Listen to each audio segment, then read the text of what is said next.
battalion of the Black Communist Rebellion. We claim responsibility for today's attacks on the vital services, command and control and oil infrastructure of the Japanese occupiers. We seek an autonomous territory for Black people on the West Coast, and we will never quit. And the Empire's oil will not flow until we get our homeland. All power to the people. That the criticism is helpful. I also think that it might, I think of a lot of things. The first thing I think is that we actually do have an ideological frame. Myself and Alicia in particular are trained organizers. We are trained Marxists. We are super versed on sort of ideological theories. September 17th, 2022 here at the Wake Up Channel. Here back with another video for you for the day. Obviously things are always going to be crazy. I don't really have any really good news to report. This is going to be kind of a rehash of something that really needs to be talked about ad nauseum every single day until most people really kind of get what's going on. Of course, this is concerning Black Lives Matter. It's very easy for a lot of people who don't really, I want to say they don't read, but I think it's more of a naivete when it comes to the true nature of Black Lives Matter. I think we really need to term Black Lives Matter in what Garza was really talking about just a few years ago when she termed Black Lives Matter as more the Black Liberation Movement. Of course, Black Lives Matter was formed back in 2013, and it has definitely has an ideology behind it, and that is Marxism, communism, socialism, however you want to term it. It doesn't matter anymore. They do not like capitalism. They are anti-capitalist. They are anti pretty much everything besides socialism and Marxism and the so-called liberation of all the oppressed people. This is, of course, an assumption that everyone in this country that is not white is oppressed in a way that is inhibiting them from living a free life. We do live in a constitutional republic. We have rights that the government can't simply infringe upon. Those rights are not something that the government gives you. It is a contract or a piece of paper that prevents the government from taking away your inalienable rights that were given to you by your creator. We have gone a long time in this country, and of course we're not a perfect country. We haven't been ever a perfect country, but that is the whole purpose of the foundation of this country, to form a more perfect union, to actually get better as we go. But the leaders of the Black Lives Matter movement, and some people actually believe that the Black Lives Matter movement isn't really an organization at all, which is kind of weird. They have the same sentiment when it comes to Antifa, as if Antifa wasn't ever a real organization. It doesn't have funding or anything else. I don't have a clip, but actually we all know that money has been funneling into these movements that have been international at this point, not only in the United States, but also in Mexico, Canada, and as well as Europe and Asia Pacific and all those different types of regions. Black Lives Matter is everywhere. They have different organizations. It's not just Black Lives Matter. As you see in the screen in front of you, this is the Black Futures Lab, which is another type of way for the Black Lives Matter organization to gain a lot of their funding. What is really interesting, though, if you press on donate, and you might have seen this before, but a quick scan of where this is actually going or who actually is sponsoring this whole thing. Here under the asterisk, Black Lives Future Labs is fiscally sponsored project of the Chinese Progressive Association. CPA is a 501 tax-exempt organization. Of course, CPA is also tied into the Communist Party USA, which was formed back in the early 20th century. I believe it was I could be wrong, 1916 or 1917, maybe 1918, during the communist revolutions. So we have a movement in this country that has been forming for a long time, all the way back to the 70s when the Communist or the Chinese Progressive Action Association, was founded. So we have a few articles to go through so we can get an idea of what this is all about. The U.S. injustice, this is from foreignpolicy.com, U.S. injustices rage, China's condemnation reeks of cynicism. So the Chinese, there hasn't really been any kind of outrage or any kind of peep from the Democrats in Congress or representatives about the interference of China when it comes to them working directly, the Communist Party of China working directly with Black Lives Matter. So the whole CPA movement, if you want to go down that road, was all about the workers' rights of the Chinese people on the West Coast back in the 70s. This also led to the Black Panthers movement and also the Black Liberation movement, which Garza herself actually refers to. Black Lives Matter is actually the extension upon the Black Lives Matter movement. It's just an offshoot of the Black Panther Party. This has really nothing to do with George Floyd. George Floyd was an excuse, just like every other types of injustice that we do see, especially not only with the policing, but also capitalism in general, the idea or the belief that the minorities have been completely pushed out of corporate America and are being systematically used for their culture, their heritage, or their just general labor. So this is kind of where we're at in this country. It's been devolving over so many years, and it all really centers on communism. There is a heightened, desire for socialism and communism in this country. This is nothing new. We've talked about this for so long. You've heard this in the mass media. You heard this not so much in the mass media because they don't really talk about these things, but you have heard it in independent media. You can do the research on your own. They are not shy about what they want. This is a cartoon that just recently came out directly from China. It shows the Statue of Liberty with a cop, I guess. It looks like a cop that's kind of breaking out of the Statue of Liberty that's kneeling on George Floyd's neck. And it has a caption down here, I believe it says, "I can't breathe." Of course, it's all in Chinese, but the Chinese are really kind of capitalizing, for lack of better words, on this entire revolution that is happening. We all know, and I spoke about this yesterday, that the election is going to be complete chaos. We will not know who the next president is going to be, and I think that it is by design that's going to happen that way.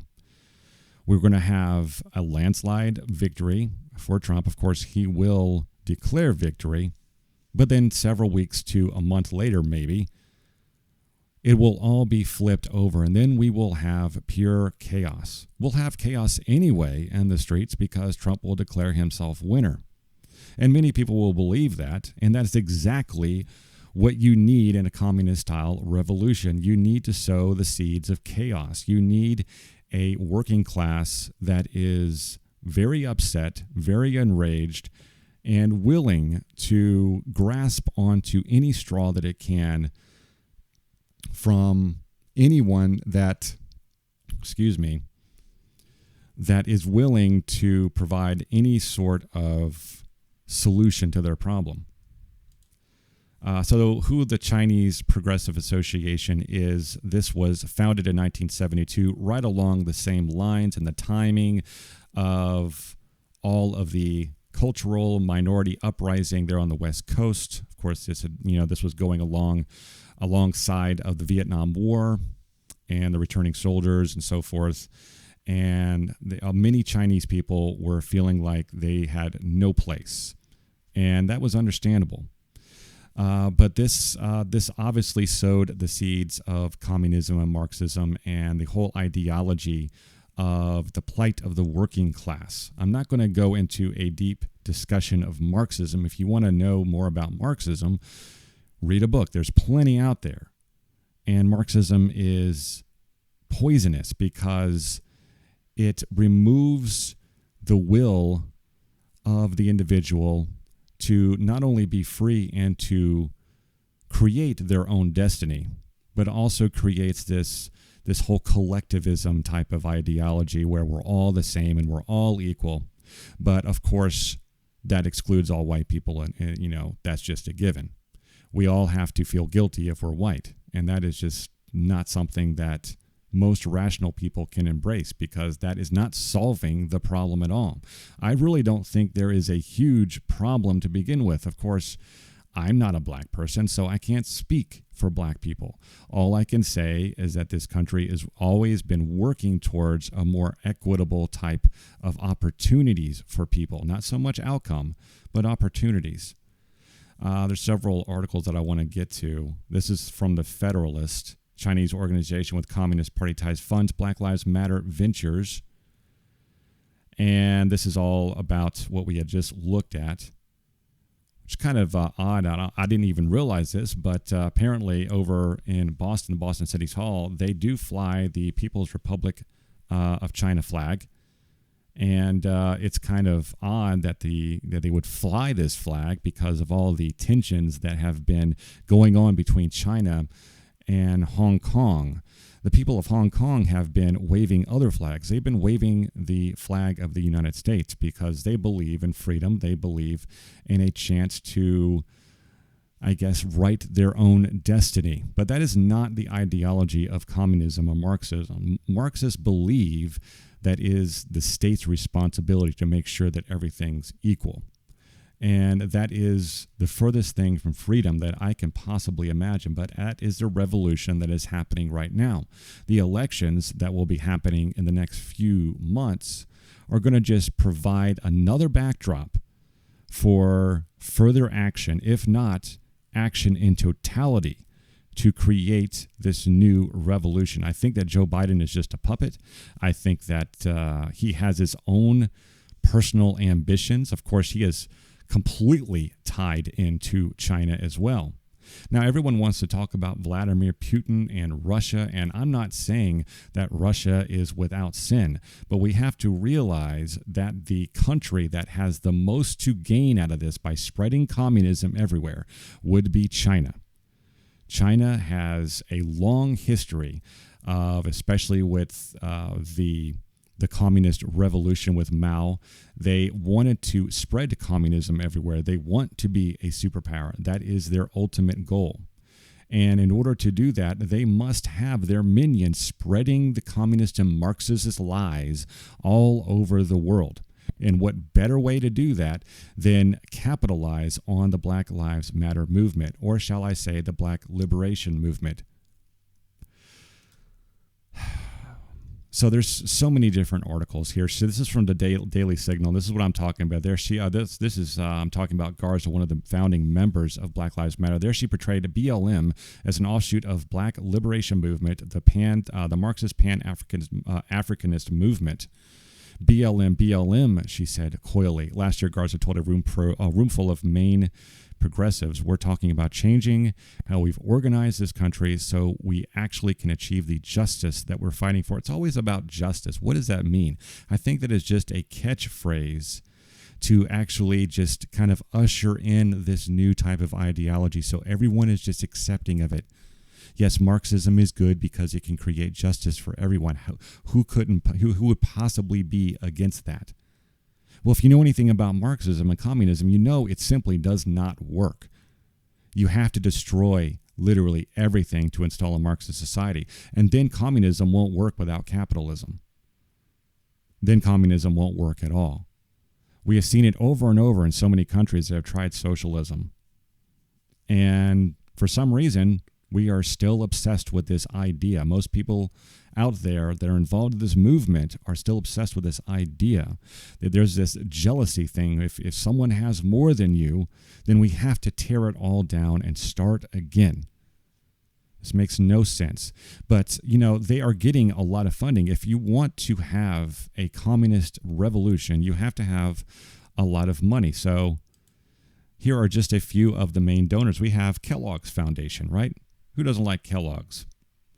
There's a Kellogg's is literally almost in everything. We know Kellogg's basically for the cereals and so forth. But in addition here, this was from Influence Watch. In addition, the Kellogg's Foundation awards grants to a number of left of center organizations, such as the Tides Foundation, which is directly tied into the Black Lives Matter movement, Ford Foundation, and so many others like the NAACP, and obviously the George Soros Open Society Foundations. We have talked about that before. That is George Soros, his foundation to create more world government. We have talked about the George Soros Open Society Foundations. We have talked about the World Economic Forum and so forth. They are really pushing for this more equitable future and less capitalism, more socialism for the world. This is where we are going. We are going through another socialist revolution right now in 2020. And it goes further here. Let me see. All the way back here, we can see all of the grantees. And let me see.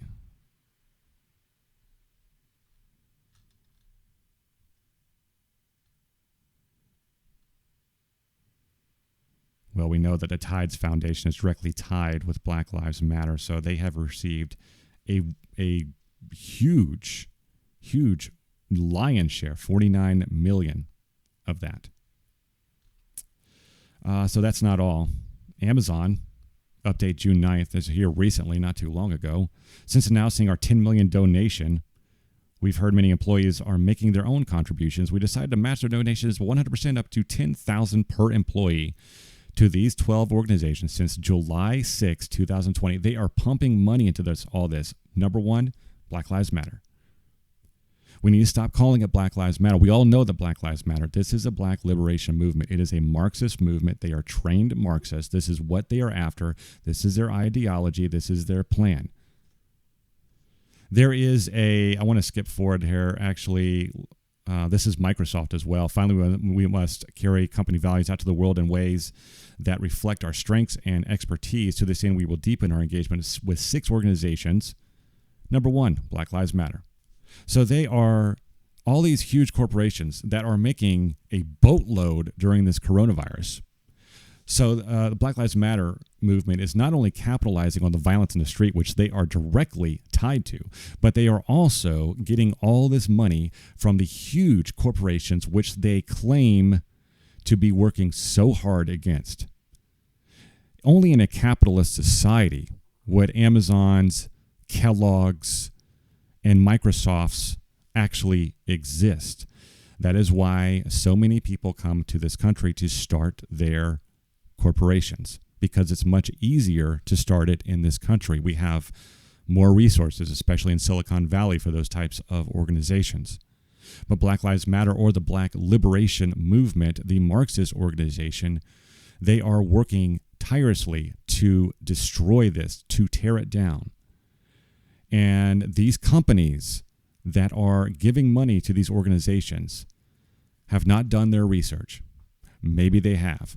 Maybe they envision a world where they have the monopolies in this communist society. Maybe they will survive and have a complete stranglehold on the market. We already seen Microsoft and Amazon doing it, so it's no surprise that these companies are one of the biggest givers of money to the Black Liberation Movement. And I would really highly suggest that everyone just call it the Black Liberation Movement. Garza has. So it's the truth.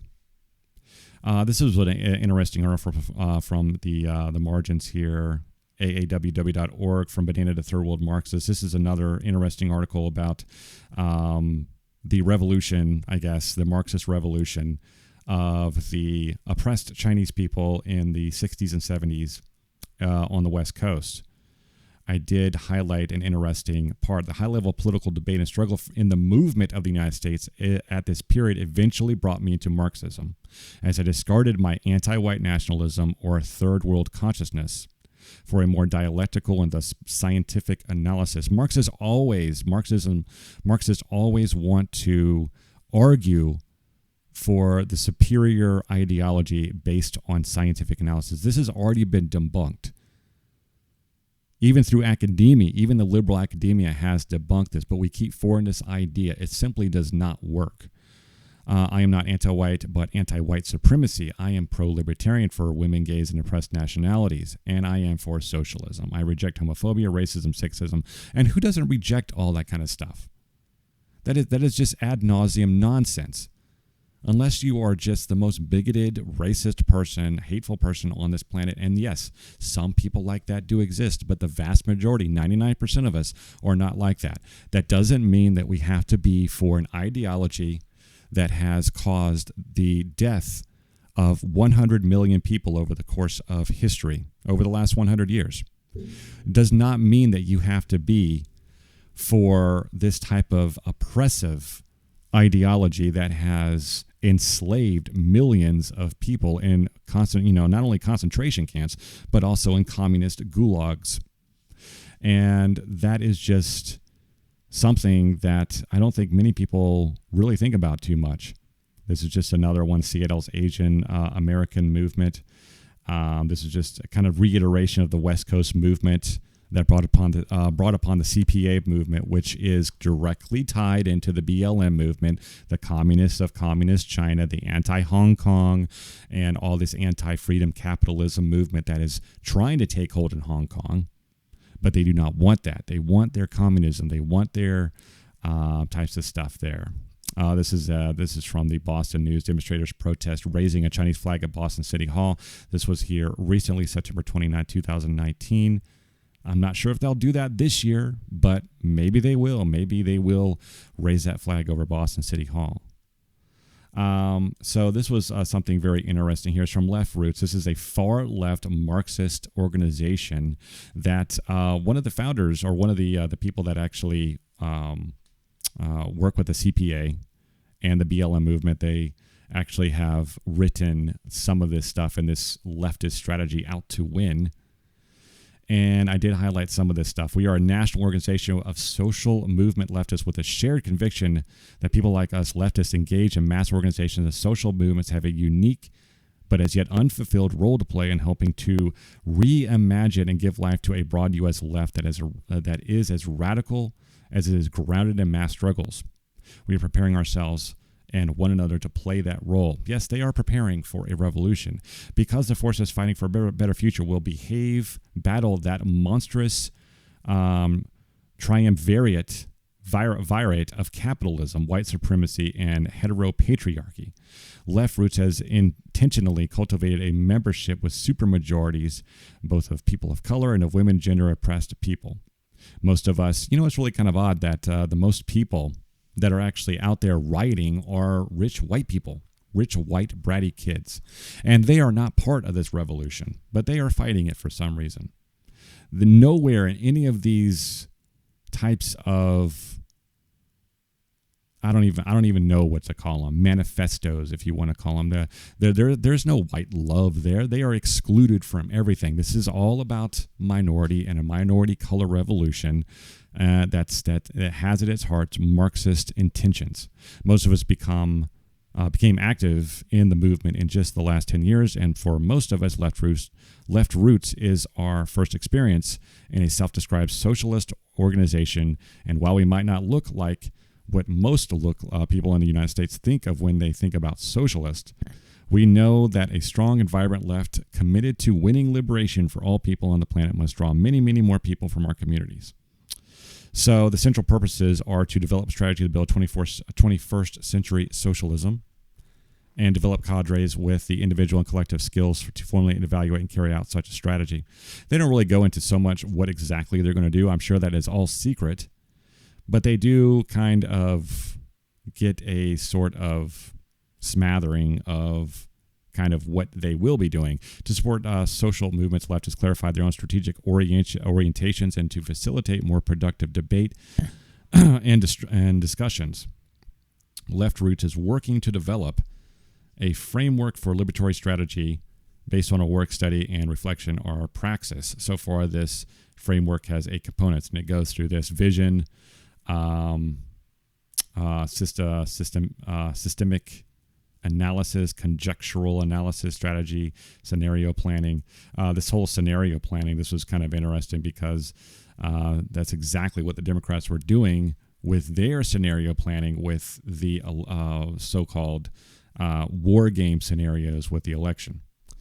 And it just kind of goes on and on. You're welcome to actually read this. It's not very interesting. It's just a bunch of, crybabying and all this kind of stuff. We want the state to take care of us, I guess, But I'm going to leave it there. I'll see you in the next one. Have a great day. Bye.